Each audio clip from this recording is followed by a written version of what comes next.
ஃப்ரெண்ட்வுட்ஸ் மக்களுக்கு வணக்கம். இன்னைக்கு நம்மளோட ஷோல எதை பத்தி பேச போறோம் அப்படின்னா, நாம எப்பவுமே சினிமாவை பத்தியும், சினிமா நடிகர், நடிகைகளை பத்தியும், அவங்களோட சொத்து மதிப்பு பத்தியும், சம்பள பட்டியல் பத்தியும் தான் நிறைய விஷயங்கள் பேசுவோம். அந்த வகையில இப்போ புதுசா ஒரு கணக்கெடுப்பு எடுத்திருக்காங்க. அது என்ன அப்படின்னா, இந்தியாவிலேயே 100 கோடியை தாண்டி சொத்துக்கள் வச்சிருக்க கூடியவங்க எத்தனை பேர் அப்படின்னு சொல்லி கணக்கெடுத்திருக்காங்க.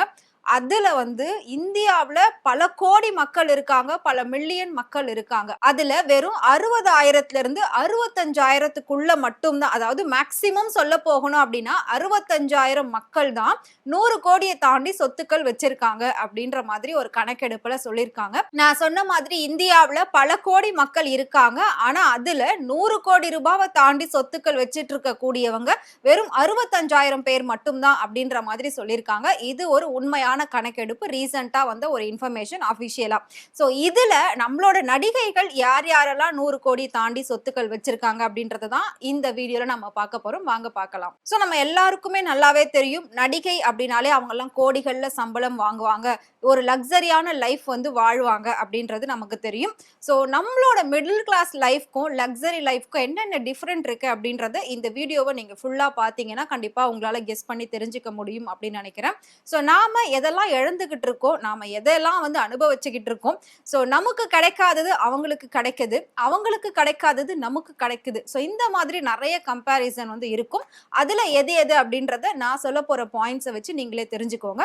சோ இது எல்லாத்தையும் நீங்க இன்ட்ரெஸ்டிங்கா தெரிஞ்சுக்கணும் அப்படின்னா வீடியோவை ஃபுல்லா ஸ்கிப் பண்ணாம பாருங்க. ஃபர்ஸ்ட் 100 கோடி வச்சிருக்கக்கூடிய டாப் ஆக்ட்ரஸை நான் எல்லாரோட நேமையும் லிஸ்ட் அவுட் பண்ணிடுறேன். அதுல முதலிடத்துல இருக்கக்கூடியது நம்மளோட நயன்தாரா தான். அது உங்களுக்கே தெரியும், நான் சொல்லி தெரியணும்ன்றது கிடையாது. நயன்தாரா 100 கோடி இல்லைங்க, 200 கோடியை தாண்டி சொத்து மதிப்பு அவங்களுக்கு இருக்கு. ஏன்னா அவங்க போற இடத்துலலாம் எங்கெங்க அவங்களுக்கு ஷூட்டிங் நடக்குதோ ரெகுலரா உடனே அங்க ஒரு வீடு வாங்கிடலாமா, ஒரு அபார்ட்மெண்ட் வாங்கிடலாமா அப்படின்னு அவங்க வாங்கி போட்டுடுவாங்க.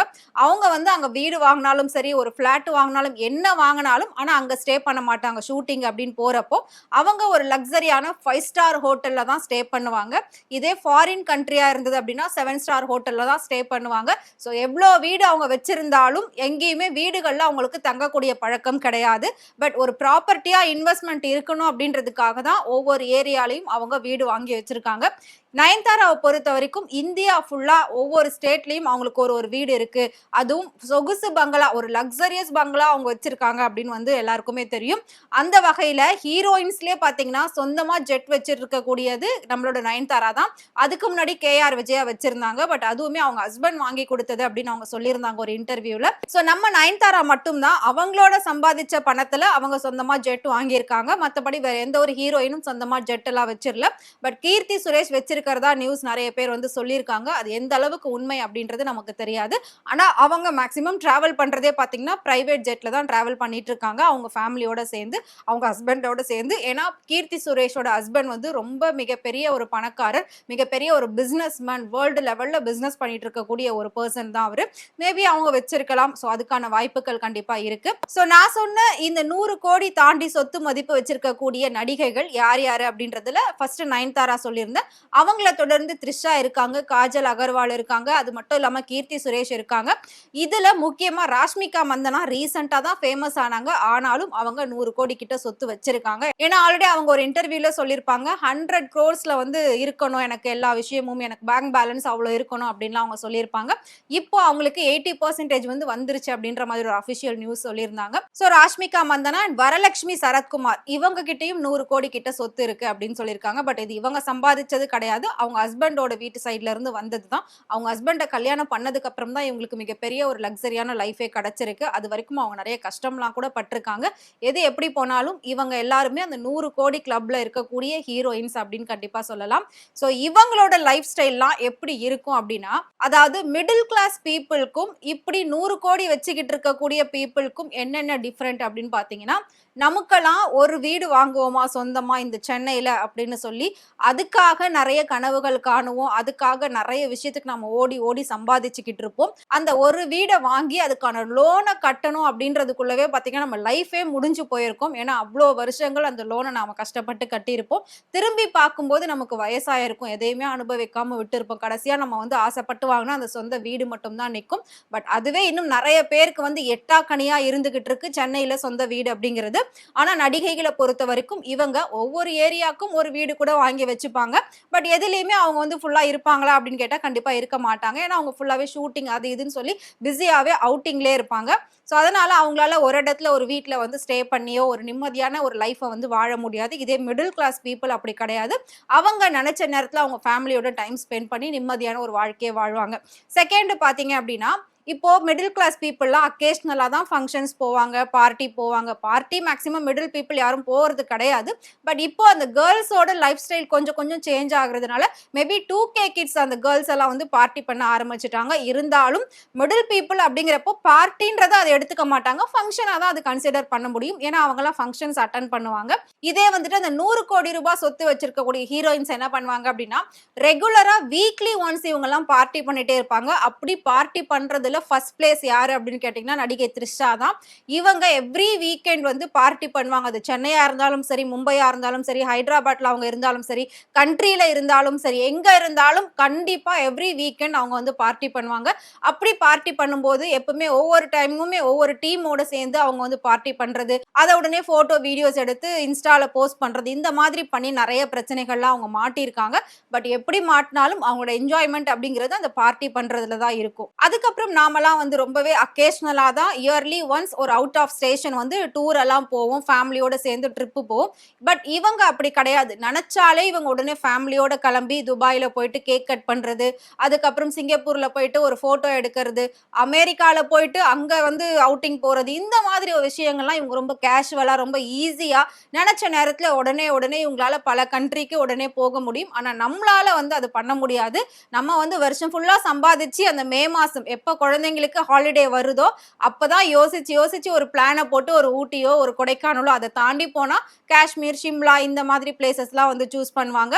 ஸோ இந்த மாதிரி மிடில் பீப்புள் என்ஜாய் பண்ணுவாங்க. ஸோ லக்ஸரி பீப்புள்ஸ் வந்து நினைச்ச டைமிங்ல அவங்க அவுட் ஆஃப் கண்ட்ரியே போக ஆரம்பிச்சிருவாங்க. அடுத்ததா பாத்தீங்கன்னா வெஹிக்கிள்ஸ். ஸோ நம்ம வந்துட்டு ஒரு கார் வாங்குறதுக்கே அவ்வளோ கஷ்டப்பட்டு வாங்குவோம். ஒரு சொந்த வீடு இருக்குப்பா, அடுத்து நம்ம கார் வாங்கணுன்றது தான் நம்மளோட மிகப்பெரிய ஒரு டார்கெட்டா இருக்கும். அந்த கார் வாங்குறதுக்கு இன்னும் நாம ஒரு 5 வருஷம் வந்து உழைக்க வேண்டியிருக்கும், சம்பாதிக்க வேண்டியிருக்கும். ஆனா இந்த 100 கோடி சொத்து மதிப்பு வச்சிருக்கக்கூடிய நடிகைகள் என்ன பண்ணுவாங்க அப்படின்னா, எந்தெந்த காரெல்லாம் மார்க்கெட்ல புதுசா வருதோ, அதாவது எந்தெந்த கார்லாம் நியூவா லான்ச் பண்றாங்களோ, எது ஹையஸ்ட் பிரைஸோ அந்த காரை வாங்கி உடனே ஒரு போஸ்ட் போடணும் அப்படின்னு நினைப்பாங்க. அந்த மாதிரி தான் இப்போ ரீசெண்டா கூட நயன்தாரா ரோல்ஸ் ராய்ஸ் வாங்கியிருக்காங்க. அவங்க ஏற்கனவே பல லக்ஸரி கார் வச்சிருக்காங்க. இருந்தாலும் இப்போ வந்து அவங்களோட பர்த்டே அன்னைக்கு விக்னேஷ் சிவன் கிஃப்ட் கொடுத்ததா அந்த காரை வந்து போஸ்ட் பண்ணியிருந்தாங்க. ரோல்ஸ் ராய்ஸ் வாங்கியிருக்காங்க. ஸோ அதுலயே அவங்க வந்து அட்வான்ஸா இருக்கக்கூடிய மாடல் வாங்கியிருக்காங்க. அவங்க ஜெட்டே வச்சிருக்காங்க. அவங்களுக்கு எதுக்கு இப்படி காரு லக்ஸரியா அப்படின்னு கூட கண்டிப்பா கேட்கலாம். ஸோ என்னதான் இருந்தாலும் இவங்கெல்லாம் வந்து பொம்மை கார் நாம வாங்குற மாதிரி இவங்க ஒரிஜினல் காரை வாங்கி வாங்கி அடுக்குவாங்க. ஏன்னா ஒரு சிலருக்கு வந்து கார் அப்படின்றது ரொம்ப கிரேஸா இருக்கும். அது ஆக்டரா இருந்தாலும் சரி, ஆக்ட்ரஸா இருந்தாலும் சரி, ரொம்ப கிரேஸா இருப்பாங்க. ஸோ என்னென்ன கார்ஸ் எல்லாம் மார்க்கெட்ல நியூவா லான்ச் பண்றாங்களோ அதெல்லாம் வாங்கி வச்சுக்கணும் அப்படின்ற மாதிரி நினைச்சு வாங்கி வச்சுப்பாங்க. பட் மிடில் பீப்புள் ஒரு கார் வாங்குறதுக்கே நம்ம ரொம்ப யோசிச்சு யோசிச்சு ரொம்ப வருஷம் அதுக்காக கஷ்டப்பட்டு சேர்த்து வச்சு அந்த ஒரு காரை வாங்குவோம். அடுத்ததா பாத்தீங்கன்னா ட்ரெஸ்ஸஸ். லக்ஸரி பீப்புள்ஸ்க்கும் மிடில் பீப்புள்ஸ்க்கும் ட்ரெஸ் அப்படின்றது பார்த்தீங்கன்னா நிறைய டிஃப்ரெண்ட் ஆகும். மிடில் பீப்புள்ஸ் வந்து ஒரு சாரியோ ஒரு ட்ரெஸ்ஸோ எடுக்கிறாங்கன்னா அதை திரும்பவும் ஒரு 4-5 டைம் கண்டிப்பாக யூஸ் பண்ணுவாங்க. அதே மாதிரி லக்ஸரி பீப்புள் பார்த்தீங்கன்னா இவங்க ஒரு டைம் எடுக்கக்கூடிய ட்ரெஸ்ஸை எப்போ போடுவாங்கன்னே தெரியாது. இவங்கெல்லாம் ட்ரெஸ் எடுக்கிறதுக்காகவே பார்த்தீங்கன்னா ஒரு வீடு வாங்கி வச்சிருப்பாங்க, இல்லை ஒரு பங்களாவே வாங்கி வச்சிருப்பாங்க. ஸோ அந்த அளவுக்கு இவங்க வீடு ஃபுல்லாக கபோர்ட்ஸ் வச்சு ட்ரெஸ்ஸஸ்ல வச்சிருப்பாங்க. ஒவ்வொரு ஊருக்கும் அவங்க போகிற இடத்துல நம்மள மாதிரி ஒவ்வொரு ட்ரெஸ்ஸை வந்து பேக் பண்ணி கொண்டு போக மாட்டாங்க. அங்கங்க செட் ஆஃப் வீடு இருக்கிற மாதிரி அங்கங்க அங்க வந்து செட் ஆஃப் ட்ரெஸ்ஸஸ் வச்சிருப்பாங்க.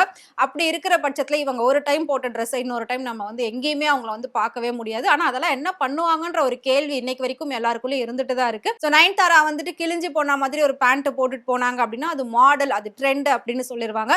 இதே ஒரு மிடில் பீப்புள்ல இருக்கிறவங்க கிழிஞ்சு போன மாதிரி போட்டிருந்தா ஐயோ பாருங்களேன் கிழிஞ்சிருச்சு, தைக்க கூட காசு இல்லை போல அப்படின்ற மாதிரி எல்லாம் வந்து கிண்டல் பண்றது, அதை வந்து கலாய்க்கிறது இப்படி எல்லாம் பண்ணுவாங்க. இல்ல ஒரு சிலர் வந்து உண்மையிலேயே கிழிஞ்சிருச்சோ அப்படின்னு கூட நினைப்பாங்க. அத வந்து நம்ம போட்டோம்னா மாடல் அப்படின்னு சொல்லி ஏத்துக்க மாட்டாங்க. இத நயன்தாரா போட்டா ஏத்துப்பாங்க. சோ இதுதான் இப்ப இருக்கக்கூடிய சொசைட்டி. சோ அடுத்ததா மிடில் பீப்பிள்க்கு ஃப்ளைட்ல ஒரு டைமாவது நாம டிராவல் பண்ணணும் அப்படிங்கிற ஒரு ஆசை எல்லாருக்குள்ளயுமே இருக்கும். அது கண்ட்ரிக்கு போனா தான் நம்ம ஃப்ளைட் வேணுமா அப்படின்னு கேட்டா கண்டிப்பா கிடையாது.